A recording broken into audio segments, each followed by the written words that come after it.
o influenciador puro, ele vai acabar. Porque as plataformas, elas querem elas fazerem isso. Né? Quem vai sobreviver no mercado são os creators. Certo?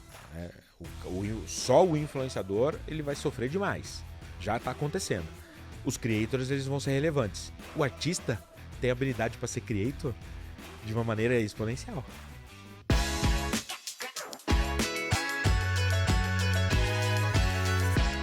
Olá pessoal, sejam bem-vindos a mais um episódio do Growth Insights. Esse é o podcast oficial da Growth Conference. Para quem não sabe, nós somos o maior e mais relevante evento de Growth Marketing e Vendas no Brasil. Estou aqui hoje com um convidado muito especial. Faz um tempo já que eu queria bater esse papo de Growth com ele, que é o Alan Barros. Bem-vindo, Alan.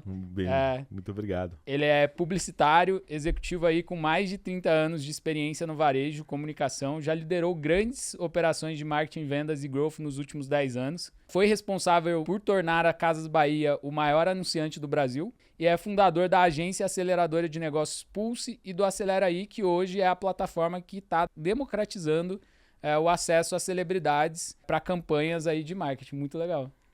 Sou mentor lá do G4 Educação também, da trilha de Marketing Growth. Legal. Inclusive, vou trazer várias questões sobre o que você ensina lá, que é esse conteúdo aí. E para descontrair e começar aqui, a gente começa com Quer Pagar Quanto? Muito boa.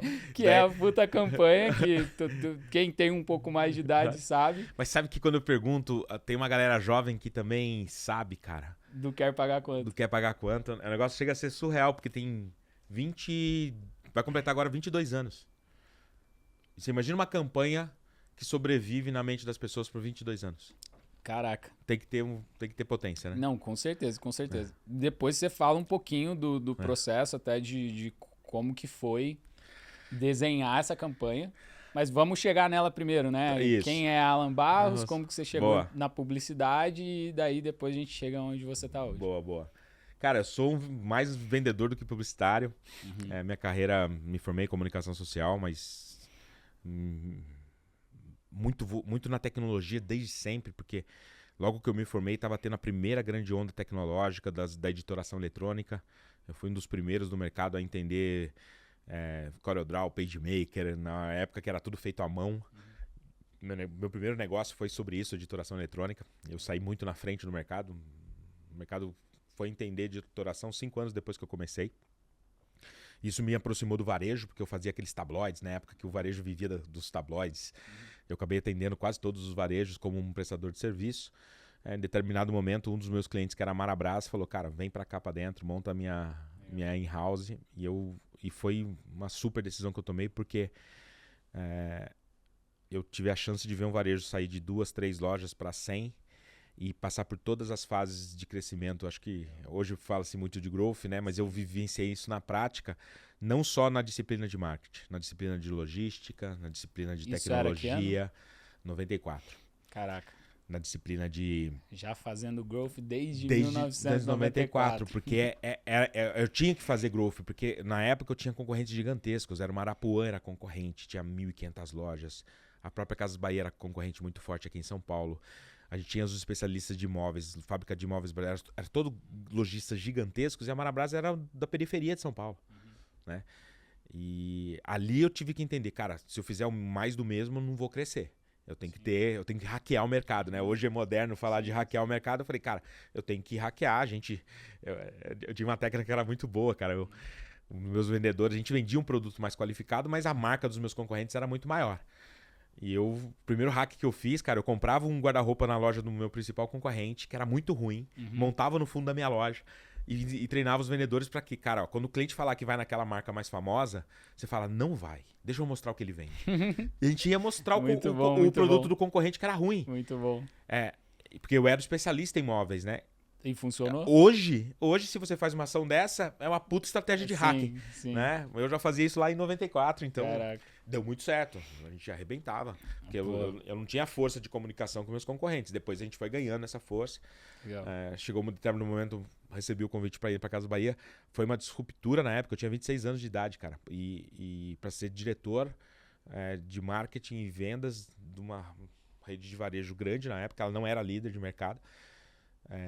onde os meus pares, meus outros diretores que eram pares ali de posição comigo, tinham 30 anos de empresa. E eu tinha 26 de idade. Então era um negócio assim, um choque cultural absurdo.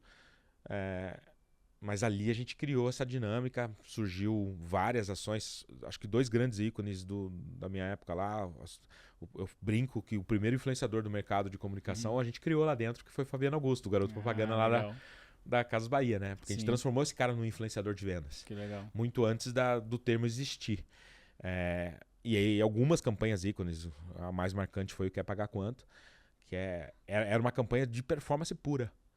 Né? Eu entendi a jornada, hoje é muito fácil, né? Hoje a gente tem dados suficientes para entender a jornada do consumidor, entender o ponto. E a gente tinha uma questão na nossa jornada, que era a Casas Bahia, uma empresa muito grande, um modelo de atendimento mais convencional, preço e condição de pagamento, não tinha muita flexibilidade. E o Quer Pagar Quanto era um gatilho que a gente introduziu no modelo de atendimento do nosso vendedor, dele estar disposto a negociar mais com o cliente. Sim. Então, na verdade, era só um gatilho, porque a gente percebeu que aquele momento da negociação era onde a gente perdia mais venda. Então, quando eu estimulei o Quer Pagar Quanto, era um processo, não era só uma campanha de marketing. E a Casas Bahia, em vezes que eu já comprei lá, ela tem essa flexibilidade, faz muito tempo que eu não compro lá, mas quando eu comprei, de negociar. Então, pegou na veia. Não tinha na Antes época. não tinha. Não tinha. Era um modelo muito baseado só no crédito. Legal. A grande fortaleza da Casas Bahia era o crédito. Né? Mas a precificação, a competitividade de preço nem era prioritária. Né? A fortaleza era baseada no crédito. E a gente foi uma expansão. A gente saiu na época, eu lembro bem, isso foi em 2001, 2002. A líder de mercado, para você ter ideia, era o Ponto Frio, a maior rede de varejo do país na época. Faturava 2 bi, a Casas Bahia faturava 1,5 bi. A gente, em 5 anos, o faturamento foi a 15 bilhões. Multiplicou por 10 o tamanho da empresa em 5 anos. E qual que foi a representação dessa campanha do Quer Pagar Quanto? Cara, ele foi muito. Ela teve um impacto. Né? Aquele foi o ano que a gente quase triplicou de tamanho. Legal. Essa campanha é lembrada até hoje, mais de 22 anos depois. Ela ficou 4 meses no ar só. Caraca.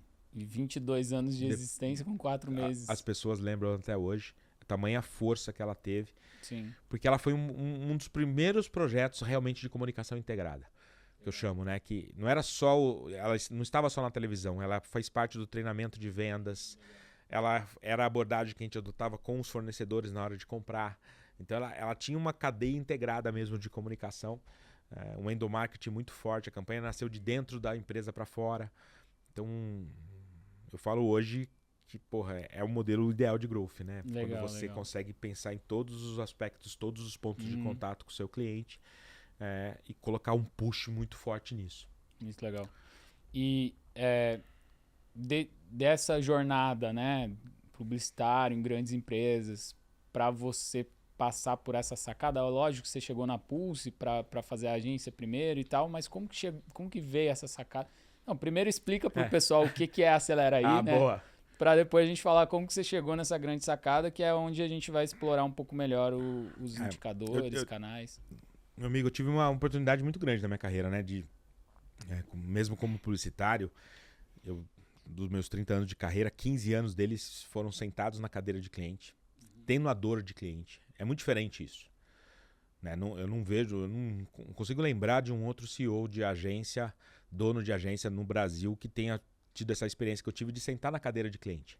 Geralmente quem são os fundadores das agências, eles vêm da área de criação, da área de planejamento, da área de atendimento, mas vindo de cliente é meio que único. Isso me faz transportar para o meu modelo de negócio um olhar de cliente muito forte. É por isso que a gente é bem diferente. Então, quando a gente criou a Pulse lá, junto com o grupo Dreamers, família Medina, Roberto Medina, fundador do Rock in Rio, Rodolfo, filho dele, que são os meus sócios na operação. Já criaram junto já nasci dentro do grupo. Tá bom.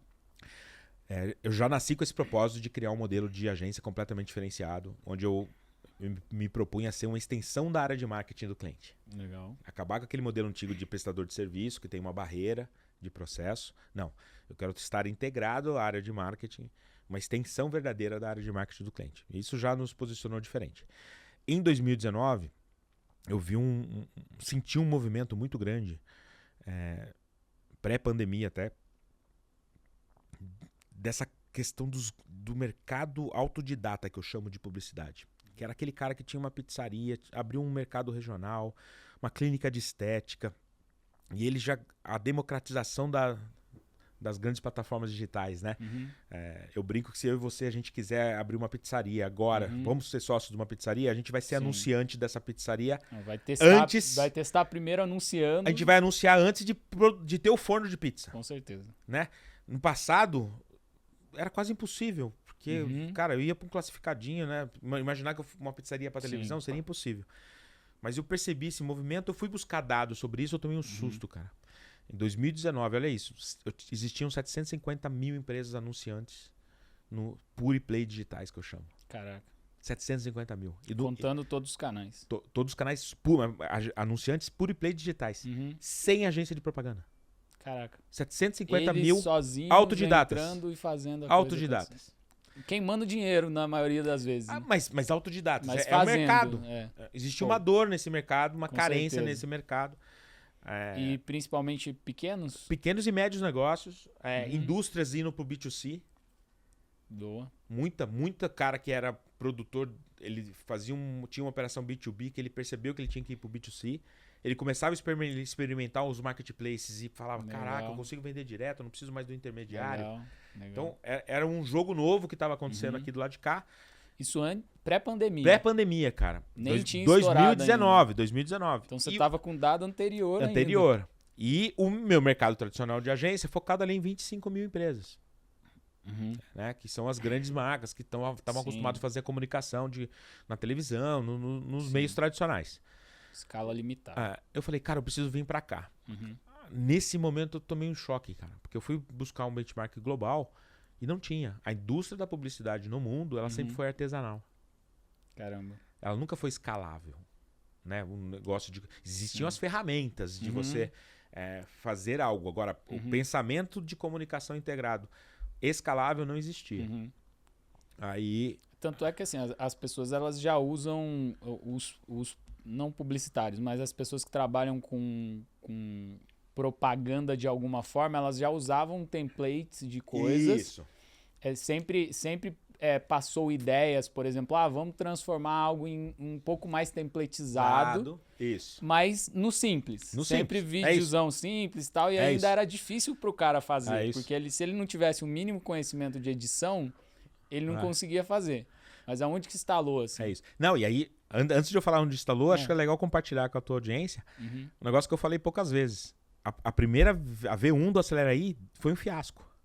Caramba. Deu muito errado. Boa. O que eu fiz na minha V1? Conta mais o que foi esse minha V1 era o seguinte, a minha ideia original era reciclar as campanhas que eu nunca tinha usado. Porque na Pulse, quando eu vou para uma campanha lá numa Caoa Share, que é nosso cliente hoje. Eu vou lá, apresento 10 campanhas pro cliente, ele aprova uma. As outras 9 viravam lixo. E aí, porra, a gente grande, atendendo vários segmentos da economia... Gastou, né? Não, um dia eu perguntei pro meu TI, cara, quantas campanhas eu tinha lá que eram lixo? Tinha mais de 3 mil grandes campanhas, cara. Todas feitas com equipe de arte pesadíssima. Puta investimento. Aí eu fiz a conta, olha a conta que eu fiz. Quanto teórica, uma amostragem aqui, quanto que eu tinha de time sheet de trabalho nessas campanhas que tinham virado lixo. Tinha mais de 15 milhões de reais de trabalho. Caraca. Eu falei, cara, achei no negócio. Acelera aí, eu vou pegar essas campanhas, vou tirar as marcas e vou vender o template. Mas é um template feito por um diretor de arte que ganha 100k por mês. Aí eu falei, cara, vai ser do cacete, vou arrebentar, não sei o quê. Montei a plataforma, investi. Aí foi a primeira porrada que eu tomei desse mundo, né? Que, cara, não é o que a tua dor, você tem que escutar a dor do mercado, né? Aí eu fiz um negócio resolvendo a minha dor. Que era desovar lá os 16 milhões de reais de hora homem que eu tinha lá parados. Cara, nunca vendi uma campanha. Caraca. Porque a dor do cara não era ter uma super template, um template super feito, com design, com toda a proporcionalidade do mundo, tudo certinho. Isso não agregava. Ele tinha um Canva da vida, que era um aplicativo de R$29,90 por mês, que ele fazia a arte dele ali. Resolvia, entendeu? Então, por mais que eu vendesse barato, eu vendia um template de campanha por R$1.000. Que teoricamente custou 50 mil, mas não era ali o ponto-chave. E aí eu fiquei com aquilo na cabeça, eu falei, cara, porra, e eu gastei uma grana, tinha investido. E eu percebi que eu tinha que trazer algo que fosse inacessível, que fosse mudar o ponteiro de aceleração das marcas. E eu fui relembrar minha carreira toda e todas as vezes que eu consegui colocar uma grande celebridade, um grande artista que tivesse a chance de Mas esse momento que foi trazer meio reputação. eureka, assim, tipo, quando que você lembra onde que você tava ou qual foi o Lembro. momento que você falou assim, é artista e você até arrepiou, falou, putz. Na verdade, foi um case, a ideia original da Celeste tinha acontecido no começo da minha carreira, 30 anos atrás. Porque eu não tinha verba nenhuma na Marabras. E eu queria fazer algo diferente. Eu tive uma reunião que eu queria ir pra televisão, não tinha verba pra ir pra televisão. Fui numa reunião no SBT, o diretor executivo do SBT falou, cara, você não tem verba, bicho. Tua verba não dá pra fazer nada. Você vai fazer rádio no máximo. Falei, cara, me ajuda, me dá alguma ideia, não sei o quê. Eu sempre fui muito provocativo. Ele falou, meu, contrata, tem uma ideia aqui. Tem um cara que cabe nessa tua grana, mas ninguém quer contratar ele. Eu falei, como assim ninguém quer contratar? Porque ele é o vilão. Eu falei, vilão? Na publicidade ninguém tem coragem de contratar o vilão. Eu falei, mas quem é o vilão? Aí a galera mais nova vai ter que ir lá no Google pesquisar. É o Pedro de Lara. O Pedro de Lara era o segundo cara que mais aparecia no principal programa do SBT com o Silvio Santos, que era o Show de Calouros. Então ele tinha uma visibilidade enorme, mas ele era o cara que brigava durante o programa inteiro com o Silvio. Então ele era o vilão do programa. Sim. Eu lembro até hoje. Sempre tem alguém que gosta do vilão, né? Não, cara, mas nesse dia eu aprendi a força que tem. Ele tinha um alcance, né? Esse o artista, cara, ele tem uma coisa que é surreal. Ele traz um magnetismo, ele traz uma atenção das pessoas completamente diferente. E eu tive a ousadia de falar, Pedro, vem cá, faz uma inauguração de loja pra mim, eu vou divulgar no carro de som, vou falar que você tá indo lá na loja, que você vai dar autógrafo. Ele topou, cara. No final de semana que eu fiz ação bem com mais ele, barato? R$5.000 na época. Caraca. 3.000 pessoas na loja. Aquilo mudou a história da Marabras. Que legal. A relação foi tão marcante na história da empresa que o Nasser, o dono, um abraço pra ele aqui, foi meu grande professor. Ele pagou ali um salário pro Pedro de Lara até o final da vida do cara. Mesmo muitos anos, ele ficou vários anos com a gente, mas mesmo depois que ele parou de trabalhar, foi uma ingratidão, o Nasser fez isso, porque, cara, mudou a história da empresa. E aí, esse insight, quando deu errado, eu falei, cara, mas eu fui lembrar o que... Eu falei, bicho, quem é o Pedro de Lara de hoje? Legal. Quem é o cara que eu posso colocar? Imagina uma farmácia, uma cidade pequena, tendo um grande artista. Quantas Marabras existem no Brasil? Esse foi um insight. E aí eu tenho um amigo que é o meu sócio hoje, o Rodrigo Faro. A gente estava comemorando, a gente estava num jantar comemorando um contrato tradicional, um contrato convencional Legal. de publicidade. A gente foi jantar, a gente tem esse costume, toda vez que a gente fechava um negócio grande, a gente ia jantar. Compartilhou a No ideia jantar eu com falei ele. da ideia pra ele e ele falou, cara, mas não fecha a tua conta, porque o tempo do artista é foda. Você vai me chamar, você vai vender um monte de campanha, eu não tenho agenda pra isso. Eu falei, não, mas eu tenho uma outra ideia, Faro, eu vou te colocar no estúdio, eu vou fazer 3.000 filmes num dia contigo. Esse foi o dia-chave. Boa. Que eu falei pra ele, a gente vai ser o Netflix da publicidade. Legal. Isso já tinha batido pandemia ou ainda não? Era meio de 2019, não tinha batido a pandemia. Tá bom. Ele olhou assim pra mim e falei, cara, não sei se vai dar certo, mas eu confio em você. Vamos nessa. Legal. E pode marcar diário, eu vou lá fazer. E a gente fez, cara. Esse foi o grande... Tá, nesse foi o ponto-chave. momento você não tinha ainda tecnologia Zero. e tudo mais pra... Zero. Eu tinha... Porque, pô, você vai gravar 3 Eu mil tinha a lógica. cortes lá, você vai colocar quantos profissionais pra editar Então, isso? eu tinha a lógica do que fazer, Uhum. né? A comunicação, cara, eu acho que é um grande erro do mercado e aqui fica uma dica pra turma de growth. É método e matemática. Geralmente quem é da área de comunicação, ele é muito de humanas, esquece de olhar a lógica, esquece de olhar a parte matemática do negócio, que é fundamental. Né? E eu sempre tive isso. Então eu tinha uma lógica ali muito, muito bem estruturada. A largada nossa, tecnologia zero, tudo feito na mão. E é como eu recomendo. Você tem um insight, cara, põe o MVP na rua do modo mais simples possível. Só que quando a gente colocou o MVP na rua, já mostrou o potencial gigante. E aí, acho que a grande ousadia nossa, a gente colocou o MVP em setembro, outubro, dezembro já estava vendendo, já estava faturando. Eu falei, nossa, cara, tem um negócio aqui. E aí eu fui começar a procurar os parceiros de tecnologia, veio a pandemia. E, de certa forma, o tempo da pandemia me fez eu voltar para o processo. Antes de pensar em escalar, eu organizar processo, organizar tecnologia. E aí, pô, hoje é muito moderno falar de inteligência artificial, a gente já usa desde 2020 de forma intensa. Todo o nosso banco, hoje no 80% a 85% do nosso conteúdo, ele é 100% feito por IA. Ele vem pronto, do briefing, uma farmácia entrar em contato com a gente, que era uma campanha com a Juliana Paz, para falar agora do final do ano, Black Friday, não sei o que, ele passa as informações do cliente. A gente vai na nossa base, que tem, pra você ter ideia, hoje mais de 1.200.000 conteúdos já pré-produzidos. Eu vou na base e a IA faz a primeira edição desse conteúdo, o que tornou a gente escalável. Legal. Então, sintetiza para o pessoal o que é, então, o Acelera aí. E aí daí vamos falar um pouquinho para o pessoal conhecer antes da gente entrar em Growth. O pitch de elevador. Pitch de elevador e daí o diferencial, né? Para eles entenderem precificação. Se contrata um artista hoje, é caríssimo, né? O meu pitch de elevador é o seguinte, eu sou o Airbnb, eu sou o Nubank, eu sou o Netflix. Explicando. Por que eu sou um Airbnb? Pro artista eu sou um Airbnb. Cara, é aquela mansão que seria inacessível você ir, mas você pode alugar ela por um dia e passar um final de semana nela. Então é o que eu faço com o artista. Eu escalei o artista vender fragmentos da história dele de forma regional. Certo. Sou o Nubank porque eu democratizei o acesso à comunicação de qualidade. Então, quando uma diária, às vezes não é só o custo do artista que inviabiliza a campanha para um pequeno negócio, é toda a infraestrutura. Maquiagens, figurinista, câmera, luz, diretor de cena.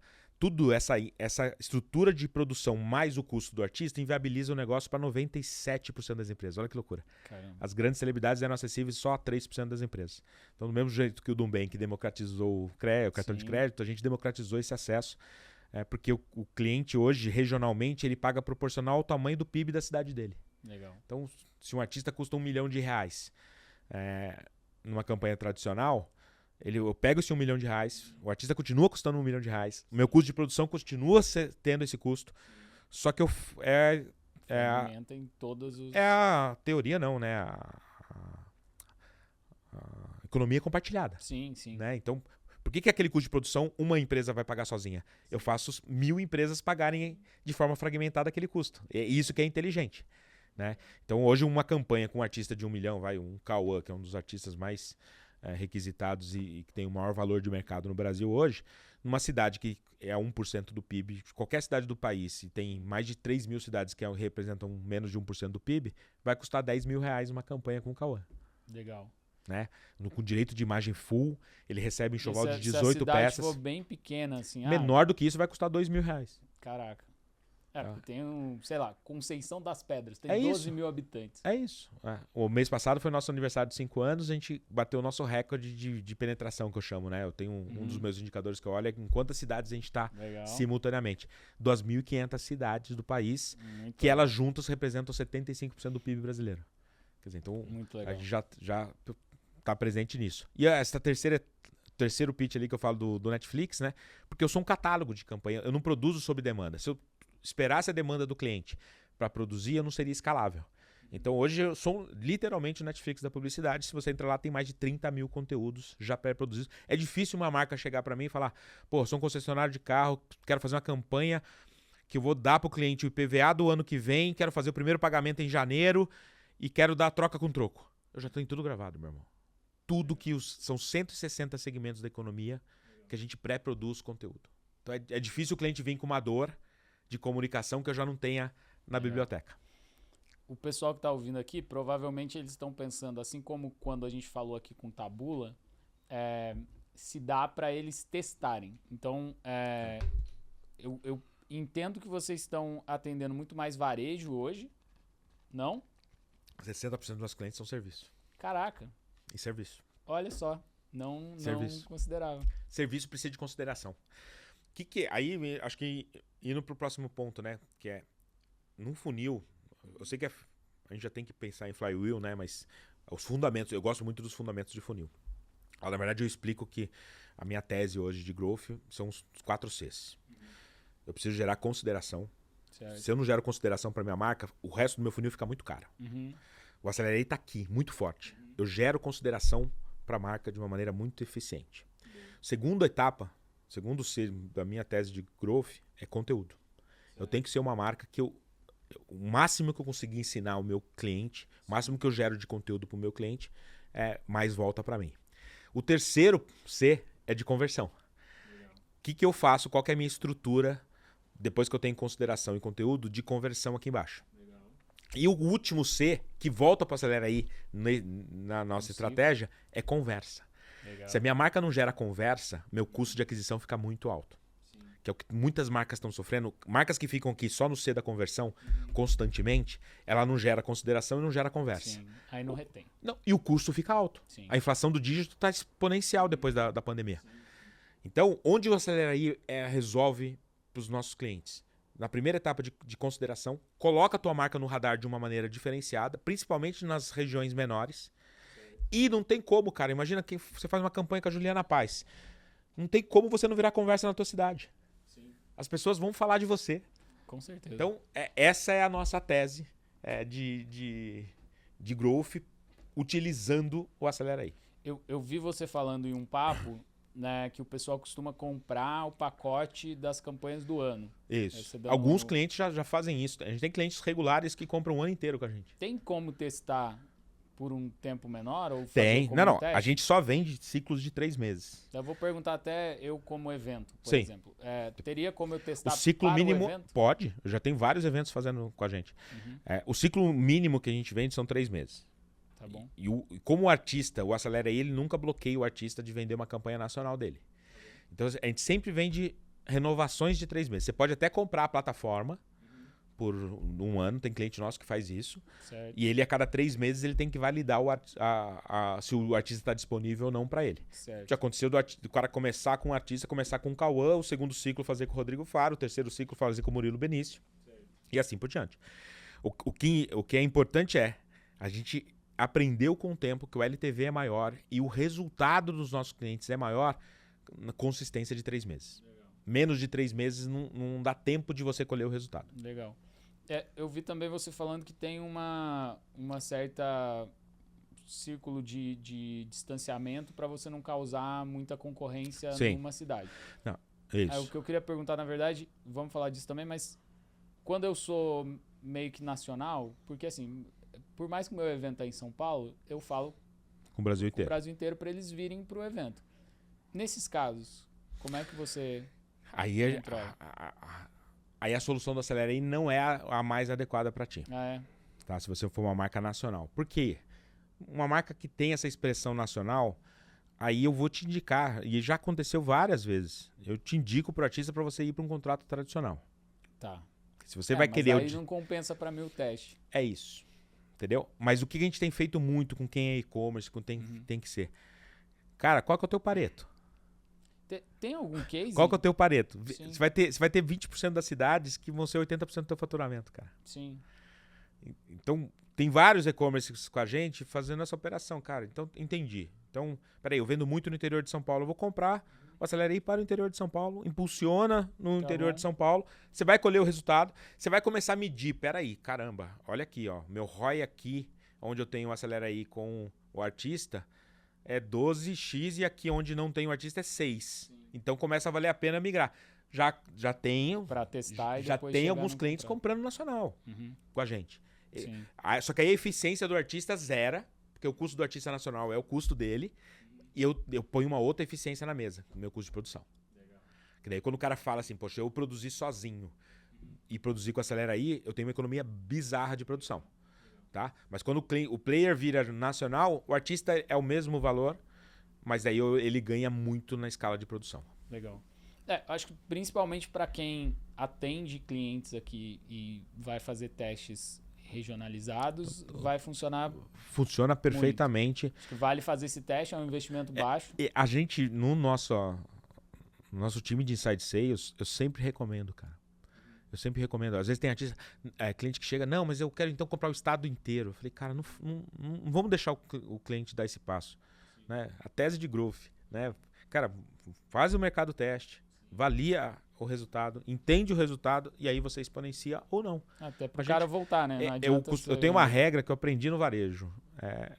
A primeira venda é muito fácil fazer. A segunda é difícil.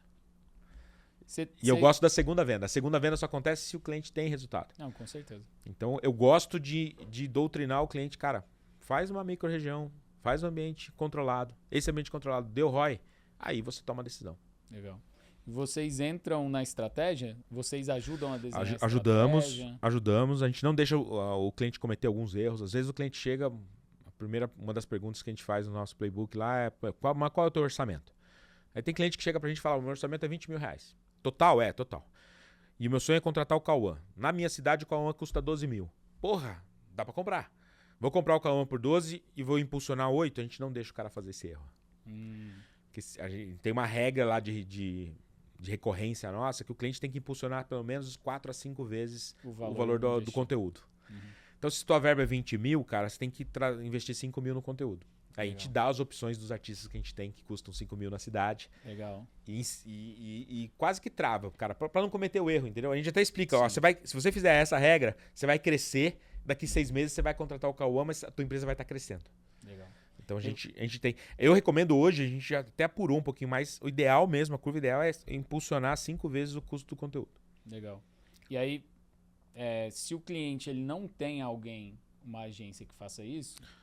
Hoje a gente recomenda um parceiro nosso na região, que a gente tem quase 500 agências no nosso ecossistema, e se ele não tem, ou se ele não consegue ter, às vezes, a questão de orçamento, essa primeira onda a gente faz internamente para o cliente. Legal. A gente faz, mas a gente sempre recomenda que ele tenha uma agência local, porque não tem como, cara, a proximidade é fundamental nesse tipo de coisa. O tráfego tem que estar ali, olho no olho com o cliente, mas a gente tem as ferramentas para tornar acessível essa primeira experiência do cliente nessa área.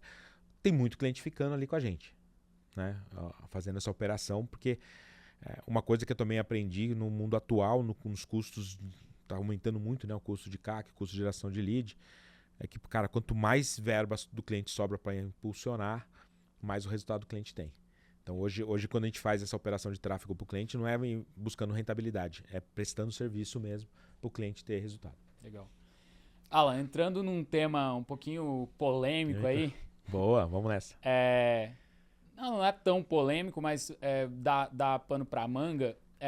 Artista hoje, nesse buzz de tantos influenciadores e micro-influenciadores no mercado, ainda tem todo o impacto que tinha antes e como que vocês renovam esse impacto para manter, né? Boa. Estão visando para o futuro também, né? Boa As novas gerações, elas ainda se impactam com os artistas? Cara, a resposta eu tenho que falar de um dos principais fundamentos que eu vejo muita marca cometendo erro. Quem é teu ICP? Dependendo de quem for o ICP, não vai ser o artista. E talvez não seja o influenciador também. Sim. E eu vejo muita marca errando, querendo empurrar, cara. Não existe. A gente precisa entrar no modelo mental das pessoas, na curva, na jornada de consumo do teu cliente, né? Então, a primeira premissa minha, antes de entrar na briga, se é um influenciador, se é um artista, você tem clareza de quem é o seu cliente. Se você tem clareza de qual é o seu cliente, qual é a jornada dele. Aí a gente vai decidir se é melhor o artista, se não é. Né? Tem públicos, cara, que o influenciador não é nada. Eu tenho clientes que já fez campanha com um influenciador que tem 30 milhões de seguidores e não mexeu o ponteiro, porque ele errou no ICP. Então, para mim, esse é o principal. Então, não é um versus o outro. Ambos funcionam se tiver na jornada correta. Essa é a primeira coisa. A segunda... Os grandes nomes brasileiros que emprestam reputação, emprestam autoridade para as marcas, eles não nasceram no digital. Eles nasceram na comunicação tradicional. Tanto que você pega, vou dar um exemplo prático, né? A Juliana Paes hoje, para mim é uma das principais atrizes do país, está lá no nosso elenco. Ela foi a série estrangeira mais vista no Netflix. Agora. Boa. Agora, cara. No mundo. Legal. Não foi no Brasil. Legal. No mundo, né? Cauã, qualquer movimento que ele faz hoje na rede social dele é um absurdo o engajamento. Então, assim, os grandes artistas estão vindo para esse universo. Eles tinham praticamente até alguns anos atrás um monocanal de distribuição que era a Rede Globo. Nenhum demérito nisso. A Globo era uma grande central de produção. E a própria Globo decidiu abrir isso. Então os artistas não são mais exclusivos, os artistas podem estar na Globo, podem estar no streaming, pode estar na sua rede social, pode criar o seu conteúdo. Então, só que eles têm uma coisa muito forte, cara, que é essa reputação. Sim. Não à toa você vê o movimento dos grandes influenciadores querendo vir para televisão. Sim. Eles perceberam que tem uma bolha do digital, que para eles se estourarem essa bolha do 100% do dígito, eles têm que estar na televisão. Então acho que é uma simbiose entre os dois universos. Você vê os artistas indo também para um modelo mais de influenciador? Porque já estão, a maioria deles já são creators. Já criam ali. Eles têm uma vantagem, tá? Eu vou falar um negócio aqui, você falou de polêmica, eu vou ser polêmico aqui. Boa. O influenciador puro, ele vai acabar. Uhum. Porque as plataformas, elas querem elas fazerem isso. Né? Quem vai sobreviver no mercado são os creators. Certo? Só o influenciador ele vai sofrer demais. Já está acontecendo. Os creators eles vão ser relevantes. O artista tem habilidade para ser creator de uma maneira exponencial. Sim. A habilidade do artista tradicional em ser um creator é enorme. Sim. Porque no final o influenciador nada mais é que ficar mostrando um estilo de vida, alguma coisinha ali, enquanto o artista ele tem conteúdo, bagagem para criar conteúdo de verdade. E tem um influenciador que começou como influenciador que tem uma capacidade absurda de ser creator. Sim. Né? Sim. As plataformas elas querem um dinheiro para elas, é normal. Então você pega um cara que tem lá 20 milhões de seguidores no Instagram hoje, o orgânico dele entrega muito pouco. Se ele não for creator, se ele não conseguir criar conteúdos relevantes, a audiência nativa dele não significa nada. Né? O TikTok já nasceu desse jeito, né? Não importa se você tem quantos seguidores você tem. Se o teu conteúdo não for bom, não vai para ninguém. Então, o que muda o jogo. Nessa mudança de jogo, eu acho que abriu uma porta muito importante para os artistas tradicionais. Na tua visão, o creator, não vou falar nenhum influenciador, ele vem para dentro da tua base em algum momento? Vem. Num outro formato. Tá.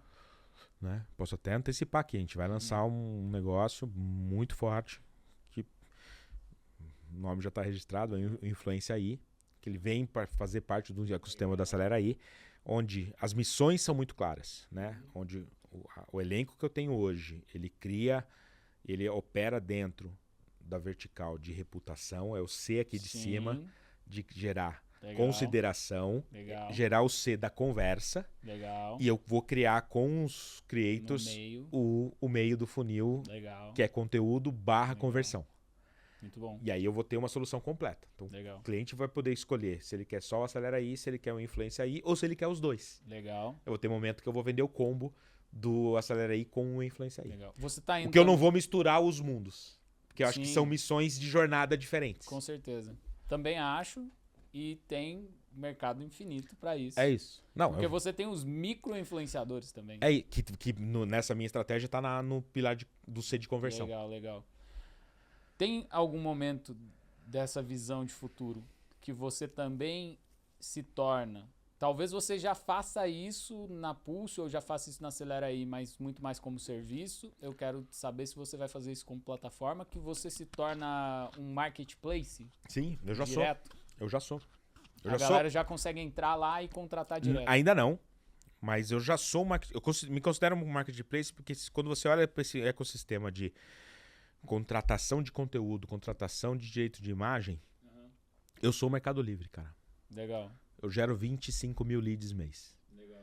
Então, na minha proporção, óbvio, né? Do mesmo jeito que o Mercado Livre é o líder de marketplace, gera 500 milhões de visitas mês, para esse universo que eu sou líder absoluto. Ninguém mais gera 25 mil leads mês que possam virar oportunidade de negócio para todos os meus artistas, para todos os meus creators, para todos os meus micro e nano influenciadores. Então, e eu tô com uma das principais plataformas de CRM, a gente teve a ousadia de implementar a Salesforce. Legal. Que é você sabe quanto que é um... Vou entrar ainda um pouquinho no tua que é um pulo, né, tecnológico para isso, mas Sim. com essa visão de eu virar um marketplace, uma grande database ali de tendência do que as marcas estão procurando, eu quero ter portfólio suficiente para oferecer para essa galera. Então eu já estou me posicionando dessa forma. Muito bom. antes de entrar em growth mesmo dentro da tua empresa, da tua estratégia, só mais uma pergunta em relação ao mercado ainda. Você tem aí como background um grupo gigante, Dreamers e tal, que você é sócio. Você está olhando também para aquisição de outras empresas que estão emergindo, não necessariamente fazendo exatamente o que você faz, mas fazendo coisas paralelas. Vou dar um exemplo aqui, mas a Base Maker, eu acho que eles chamam, que fazem, eles vendem o público do influenciador através de, foram investidos agora, através de plataformas de anúncio, né? Eles fazem lookalikes, eles vendem só o público. Perfeito. Esse tipo de add-ons você pretende adquirir e plugar na Accelerate? A gente, voltando um pouquinho aí no que a gente está aprendendo com o CRM nosso hoje, se eu olho lá para esse universo, o tamanho do nosso mercado, né? Vamos lá, vamos pro TAM nosso. Um mercado de comunicação no Brasil, de mídia, de tráfego, é de aproximadamente 80 bilhões, né? Onde esse SMB que eu foco com o nosso ecossistema representa hoje 25 bi do mercado. Fragmentados aí em aproximadamente 1 milhão de empresas. Então esse é o tamanho do mercado que a gente foca. Quando eu olho as dores dentro da minha tese, que é democratizar o acesso, que a gente resolveu no conteúdo, estou resolvendo na mídia. Eu tenho outras dores aqui que eu preciso atender e faz muito sentido, porque daí eu tenho um CAC negativo. Sim. Eu já conquistei o cliente, já tenho o cara ali dentro. Sim. Então, meu foco hoje é trazer parceiros através de M&As, através de aquisição, seja o que for, que atendam essa dor. O que eu estou doutrinado é falar não para alguns negócios que vão fugir desse ciclo. Eu quero dominar esse ciclo aqui, porque o cliente que vem para mim, às vezes, vou dar um exemplo, tese, né? É sua tese. É minha tese. E eu vou dar um exemplo. Às vezes o cara vem, primeira porrada que ele toma, caraca, muito mais gente acessou meu site, muito mais gente entrou no meu Instagram, não sei o quê. Eu não dei conta de atender. Então, cara, eu preciso ter um cara de chatbot aqui já para oferecer para esse cara. Esse cara às vezes não tem CRM, ele não tem estrutura ainda para ter um CRM. Quem é um parceiro de CRM que eu já vou plugar no cara? Porque se eu estou gerando um lead mais efetivo, mais barato, se esse cara não nutrir esse lead, não ter um chatbot, ele não vai aproveitar o impacto do Acelera aí. Boa. Então, são 2 exemplos de N diagnósticos que a gente já fez. Um ecossistema. É isso. Isso eu vou fazer. Criar um ecossistema em volta desse negócio que a gente começou essas conversas tem 90 dias, até por isso que às vezes é difícil a gente conseguir falar. Legal. Não, mas tudo bem. A gente vai explorando no decorrer dos conteúdos que a gente fizer nos próximos meses. Vamos para dentro agora da tua operação. Hoje você tá ali dentro de um curso de growth na G4, então você ensina isso, tem teus pilares aí que você acabou de falar, da jornada. Dentro da tua empresa, tem hoje um time dedicado de growth? Eu não acredito growth como área. Tá bom. Eu acredito em growth como mentalidade. Tá bom. Todas as áreas são de growth. Boa. Marketing é growth, produto é growth, boa. Vendas é growth. Mas explore isso um pouco mais no prático ali. Como você leva isso pra dentro? A gente tem não falo comitê que é velho, né? Mas dentro da nossa estrutura de gestão, a gente tem uma pauta recorrente semanal, onde cada área, tanto marketing, quanto produto, quanto vendas, tem que apresentar os gatilhos de melhora de performance de growth. Legal. Então, quando você faz com que todas as áreas tenham essa mentalidade, não delegue a área de growth para uma única pessoa, para uma única área, você coloca a mentalidade na cultura da empresa. E eu só acredito nisso. Quando o growth vira cultura e não delega-se para alguma área. Né? Não acredito nesse formato, porque é impossível um cara ser responsável pelo growth de uma companhia inteira. Sim, claro. Não existe isso. Existe o CEO, o head principal, ter essa cultura, pegar os seus liderados, impregnar nos seus liderados nisso. Sim. Foco, porque a tendência quando você começa a fazer isso, mas pode fazer isso, aí você tem 20 coisas para fazer e não faz nenhuma. Tá? O que dá muito certo, e eu prego muito isso, marketing tem que ter uma ação consistente de growth, Produto tem que ter uma ação consistente de growth, vendas tem que ter uma ação. Quando isso vira rotina na empresa, virou automático, a gente vai para a próxima. E isso vai gerando um ritmo alucinante dentro do negócio. Mas você tem uma visão ali que ela tá muito mais numa macro perspectiva de todo mundo olhar growth e ser growth na mentalidade.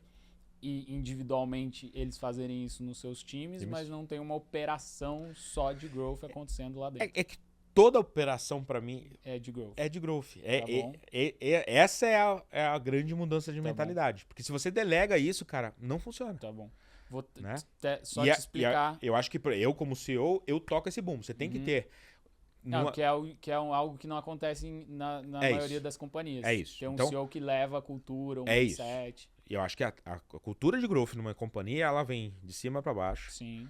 Onde o CEO acredita nisso. E o CEO, ele é um patrocinador.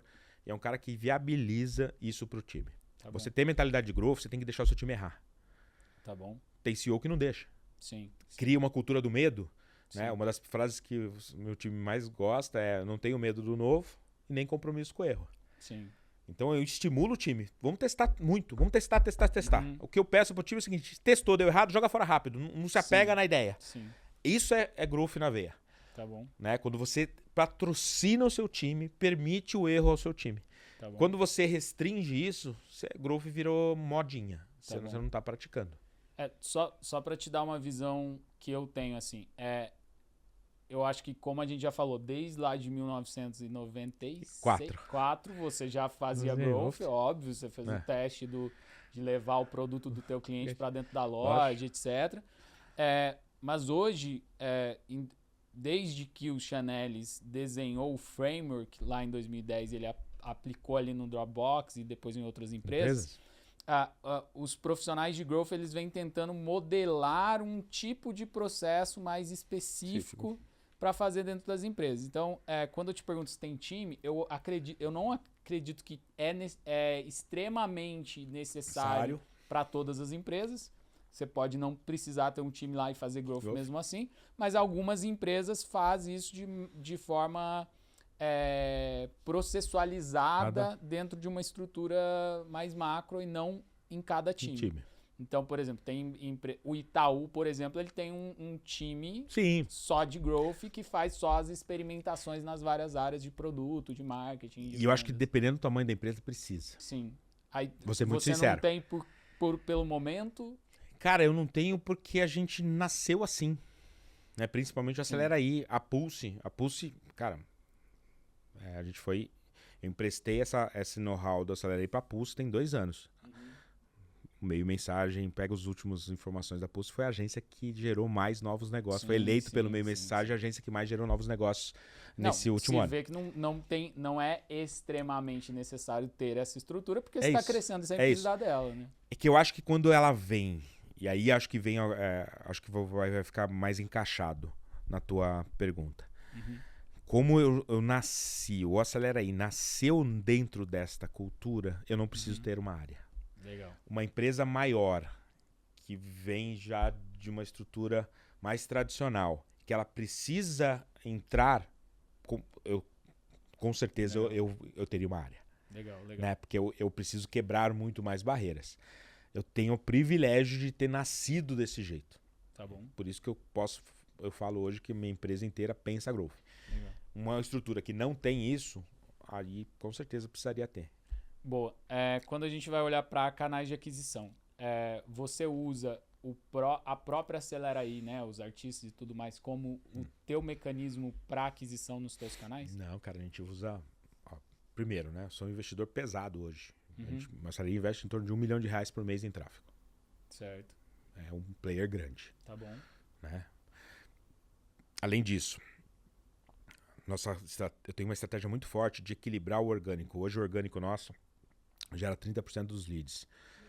Eu quero equilibrar 50-50. Eu acho que é saudável para uma empresa ter 50% dos leads orgânicos e 50% via tráfego. Há 1 ano e meio atrás eu era 8%. Tá bom. Como que a gente fez isso? Muito conteúdo, que é o C aqui de conteúdo. Eu tive que abrir minha rede era fechada. Sim. né? Eu tenho o Alfredo Soares lá do G4, é um dos meus conselheiros lá do Acelera aí. Ele falou, bicho, ou você dá a cara ou contrata alguém que dê a cara. Eu fiz conta e falei, não, você é eu mesmo. Tá bom. A gente produz muito conteúdo. Nosso podcast hoje gera 8% dos nossos leads orgânicos. Legal. Eu falo aí. Inclusive, te convido aqui ao vivo pra gente lá. fazer um episódio juntos lá também. A gente faz muito inbound. Tá bom. Muito, muito, muito. E a gente tá indo pra próxima fronteira agora, que eu vou estrear agora na Black Friday desse ano. Onde a gente vai começar a fazer lançamentos de conteúdos gratuitos, de verdade, pra trazer esse lead orgânico. E o primeiro vai ser muito legal porque eu vou pegar meus 30 anos de experiência de como fazer uma Black Friday com mais performance, com mais tráfego, com mais resultado. Gratuito, cara. Você tem um ponto que o artista tá lá dentro já pra você usar a imagem dele também. É isso, mas eu quero...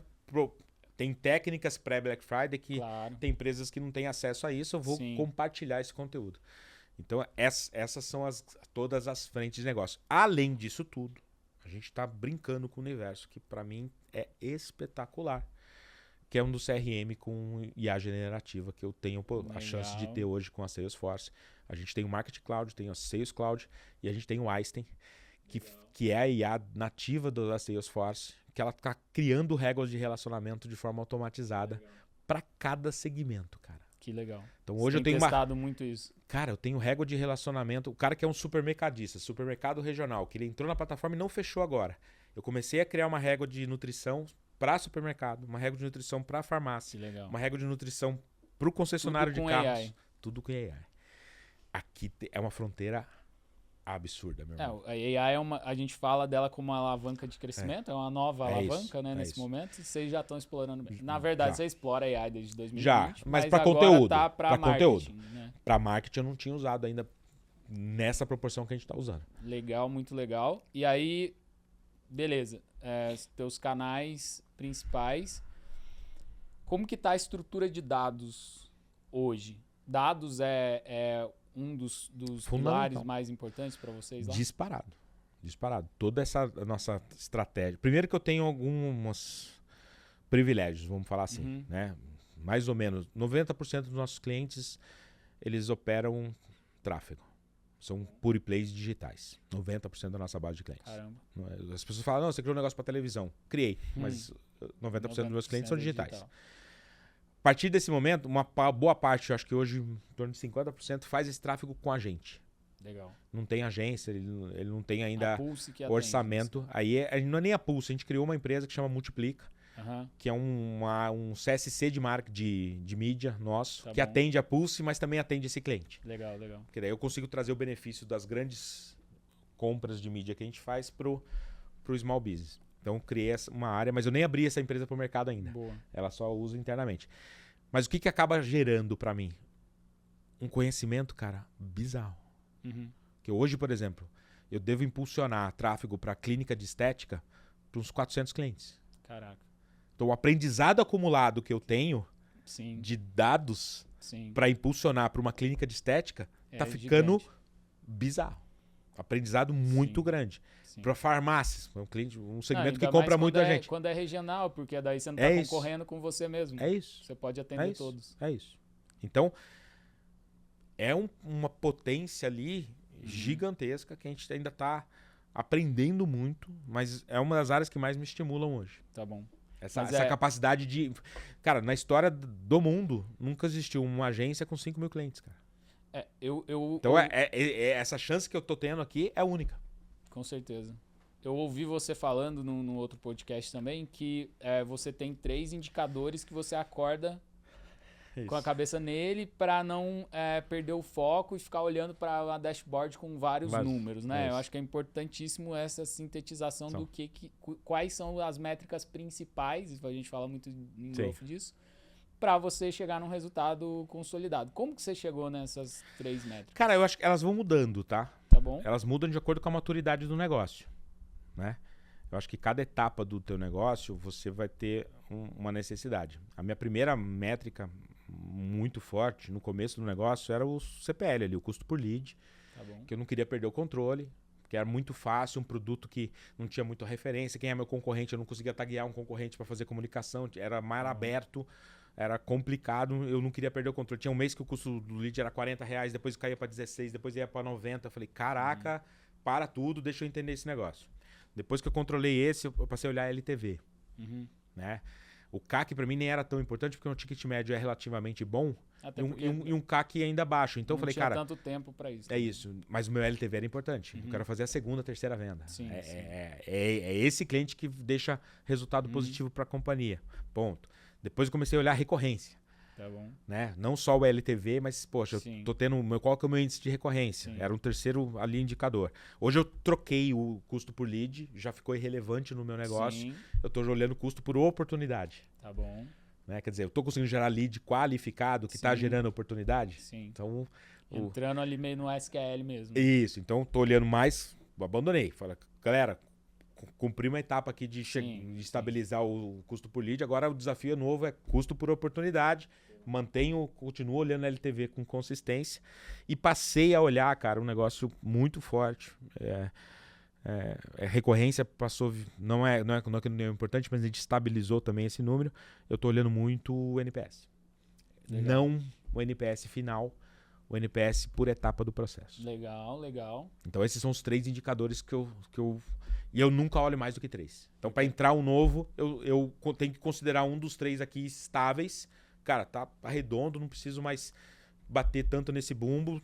Põe ele aqui do lado. Não é que a gente não olhe mais, mas ele vai para a dash aberta. Mas o foco semanal ali de olhar, sempre 3 no máximo. Tá bom. Eu acho que hoje deve estar mais estável, mas em algum momento, algum dia, você acordou e teve uma queda em um ali que você falou... Puta merda, o que aconteceu? Como que você emerge pra análise do que aconteceu? Cara, a gente teve agora, quando eu consegui um recorde, né? A gente fez a implementação da Salesforce em 6 meses. Todo mundo falava que ia levar um ano e meio. Caraca. A gente implementou em 6 meses. Como eu fiz muito rápido, a virada deu uma bagunçada, uma porrada de indicador. Né? Nessa hora, cara, você tem que ter frieza, tem que ter sangue frio. Porque se você também... desespera numa informação que eu falei, gente, calma, 60 dias, vamos estabilizar 60 dias. Se daqui 60 dias continuar essas oscilações, a gente tem que mergulhar. Dito e feito, passou 60 dias, estabilizou, todos os dados ficaram superiores ao que eu tinha antes, sendo que nos primeiros 15 dias deu pânico na galera. Então, assim, normal, mas tem que ter tranquilidade. Transição, né? Tem que ter transição.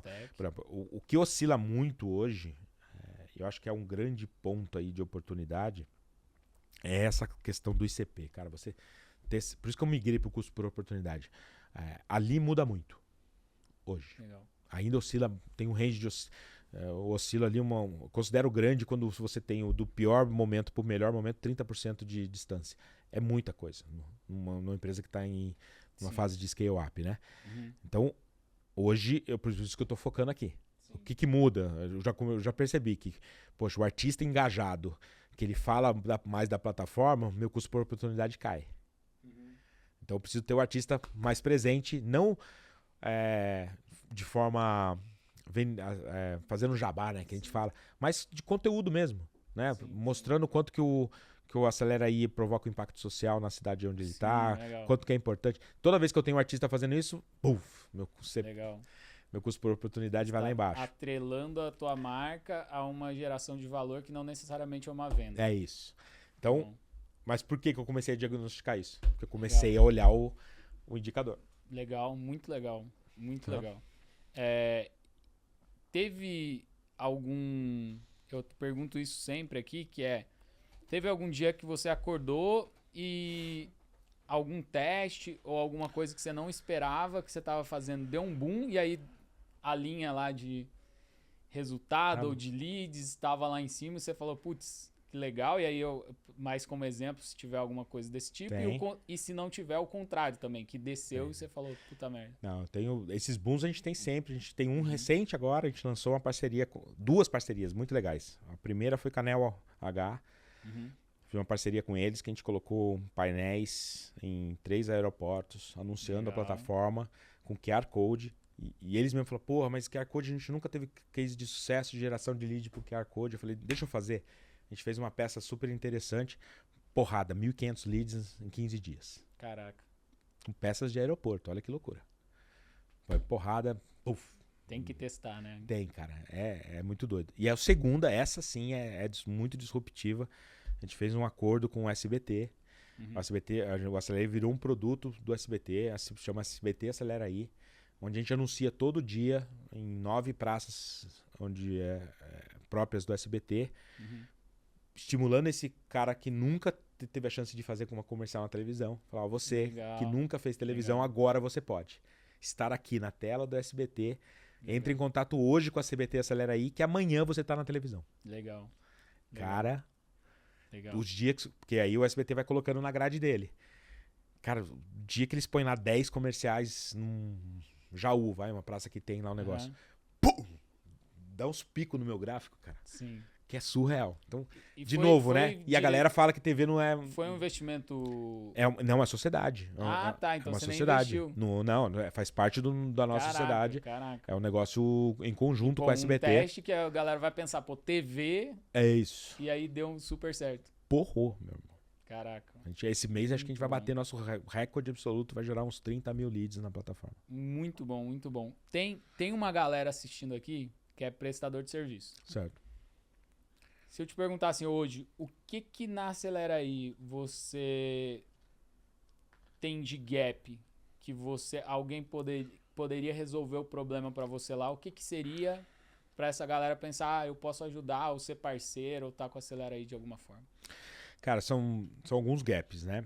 Digital signing é um gap, porque eu só posso vender para esse meu cliente o que eu controlo o tempo de exibição.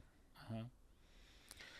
Então, e uma dor dos clientes que compram a gente, porra, eu queria ter presença do conteúdo do Acelera aí no PDV, mas eu não posso autorizar um banner, porque como é que eu vou controlar se esse banner vai ficar 1 mês, 2 meses, 3 meses lá? Então eu precisaria achar uma solução eficaz de custo para digitalizar o PDV do meu cliente e ele pegar o Conseguir conteúdo do controlar. Acelera aí e pôr lá, mas que eu tenha controle. Boa. Esse é uma dor que... Eu já conversei com os grandes players, Aham. as soluções não atendem a minha tese de democratizar o acesso. Legal. Né? A solução tradicional que um grande consegue pagar, o meu pequeno não consegue. Ou é muito caro, muito demorado Isso. pra fazer. Então não achei ainda um parceiro. Isso é uma dor. Quem tiver a solução, Legal. meu telefone está aberto para isso. A segunda dor, que é muito... essa é mais complexa. Eu sei que tem grandes players no mercado de CRM, mas eu preciso de um layer abaixo, mais acessível e mais intuitivo. Para os teus clientes. Para os meus clientes. Tá bom. Tá? Por quê? Porque esse cara, ele é muito sozinho, ele é muito solitário. Ele não adianta, as plataformas que tem hoje exigem um time dedicado. Sim. As que são mais acessíveis. Tem que ter um time mais especialista. Esse cara não tá nesse ponto de maturidade ainda. Então, se alguém tem uma plataforma de CRM mais intuitiva, que faça o básico, o arroz e feijão. Tá bom. Porque esse cara, quando ele usa a gente, ele tem um boom ali de geração de lead e depois ele não Tá consegue bom. trabalhar Tá bom. essa coisa. Então, é uma dor grande do mercado, cara. Principalmente automatizar ali um pouquinho o WhatsApp, atendimento, o cara conseguir controlar um pouco melhor os clientes dele, mais simples mesmo. Exato. Né? Eu tenho uma plataforma simples que eu já indiquei para algumas pessoas, depois te falo para não fazer jabá aqui, que eles não patrocinam ainda. Então tô não esperando. merece. Cara, muito legal o papo. Alguma dúvida sobre esse nosso papo aqui, eu respondo todo mundo. Pode mandar no meu pessoal, Alan__Barros. Se quiser ficar mais curioso aqui com o Acelera aí, é só entrar lá na nossa DM. Nosso pessoal responde em questão de segundo. A gente aprende muito com feedback, principalmente de quem tem essa mentalidade de growth. São os clientes que eu mais gosto, porque eles devolvem muito aprendizado. Muito legal. A aula que eu dou lá no G4 é por isso, porque eu vou lá pra gente dar uma aula, eu acabo voltando com mais aprendizado do que eu cheguei. Muito legal. Porque essa troca é incrível. Então fica aqui nosso canal aberto com vocês. Alan, muito obrigado. Esse foi mais um episódio do Growth Insights. Espero todos vocês lá no evento. Obrigado, até o próximo episódio. Um abraço.